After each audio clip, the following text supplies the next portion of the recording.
या ठिकाणी आपण विकासाचं बोला, पाचोरा शहराच्या कामाच्या बाबतीमध्ये बोलला.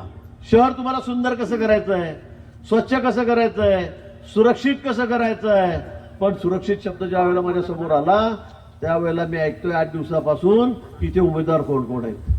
भडगावमध्ये कोण आहे नगराध्यक्ष पदासाठी उमेदवार, तिथे तर त्यांच्याकडे 35-40 डंपर आहे, 50-100 ट्रॅक्टर आहे. म्हटलं काय करतात, मोठे कॉन्ट्रॅक्टर ठेकेदार आहे? नाही म्हणे रेतीचे ठेकेदार आहे. अरे वा रे वा काम तुमचं. सट्ट्या पत्त्यावाले तिथे कोण आहेत? तिथे सट्ट्यावाले आहेत, ते सट्ट्यावाले आहेत, चक्रीवाले आहेत. मला वाटतं आपण कुठल्या दिशेला राजकारण नेतोय, कुठल्या दिशेला आपण या शहराला नेतोय. अहो लोकांनी तुमच्यावर विश्वास टाकला, तुम्हाला निवडून दिलं, आमच्या काकाजींचा तुम्हाला आशीर्वाद होता, तुम्ही वारसदार आहात. स्वतःच्या कर्तृत्वाने नाही, कोणाच्या आशीर्वादाने मोठे झाला तुम्ही?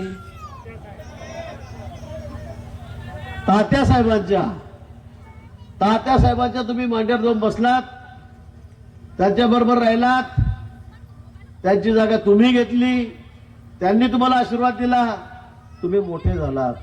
आणि त्यात आमच्या ताईला विसरून गेलात, त्यांच्या विरोधात आत्मखड करतात.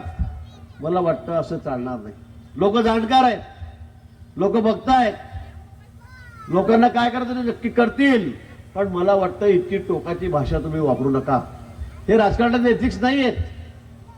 राजकारणामध्ये इतक्या खालच्या वर जाऊन, आता मी 40गाव मध्ये पण ऐकतोय, तिथे जाऊन काय काय पण बोलतात, काय शिवराळ भाषेमध्ये बोलतात.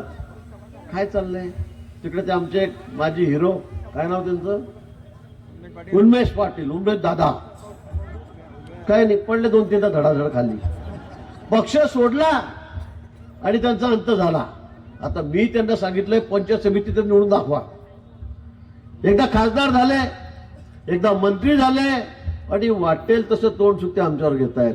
मी म्हटलं तर तुमचं झालं ना, तुम्ही ग्रामपंचायत वरती सरपंच निवडा तुमच्या गावच्या, आहे का हिंमत? एकदा पक्ष सोडला की तुमची किंमत नाही. कोणी असो, उद्या मी असेल का मंगेश असेल, कोणी असेल, एकदा पक्ष सुटला की तुमची किंमत संपली. ते पक्षाला किंमत आहे. हा पक्ष खूप मोठा आहे, विषय पक्षाचे अनुयायी खूप मोठे आहेत.